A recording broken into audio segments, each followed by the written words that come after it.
दृश्य आपण या क्षणी पाहतोय। धरमपेठ इथल्या मतदारसंघात इथल्या मतदान पूलवर फडणवीसांनी सहकुटुंब आपला मतदानाचा हक्क बजावलेला आहे।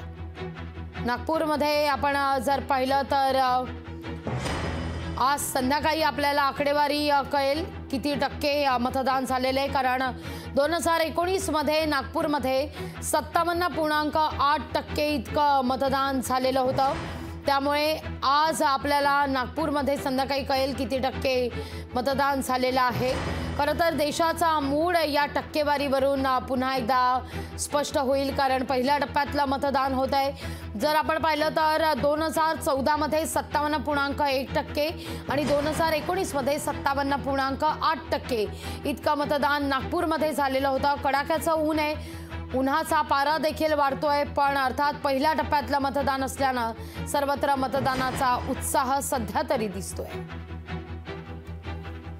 लोकशाहीच्या उत्सवामध्ये सम्मिलित व्हावं आणि सगळ्यांनी मतदान करावं अशा प्रकारची सगळ्यांना मी विनंती करतो, सगळ्यांना आवाहन करतो। लोकतंत्र का महोत्सव शुरू है। अभी अभी मैंने, मेरी पत्नी ने, मेरी माताजी ने, हमारे परिवार ने यहाँ वोटिंग किया है और मैं सभी जनता को अपील करता हूँ कि सभी लोग वोटिंग करें, लोकतंत्र को मजबूत करें, लोकतंत्र के इस महोत्सव में अपनी हिस्सेदारी दर्ज करें। लोकशाहीच्या उत्सवात सगळ्यांनी सहभागी व्हावं, मतदान करावं असं आवाहन देवेंद्र फडणवीसांनी या ठिकाणी केलेले। अमृता फडणवीस बोलतायत।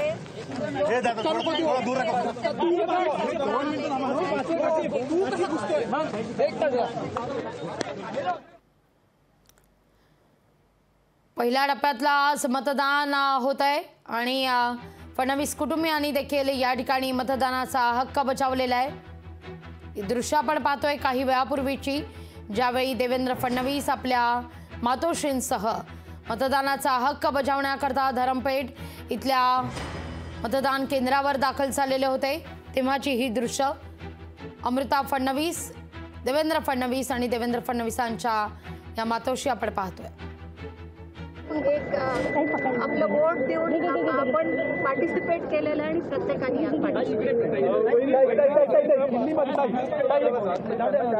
ताई इकडे पाहत आहे, ताई ताई पुढे पाहत आहे, ताई पुढे पहा, ताई पुढे पहा,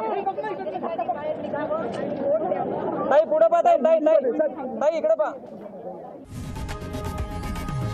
लोकशाही मराठी ऐका, पहा, जागरूक रहा।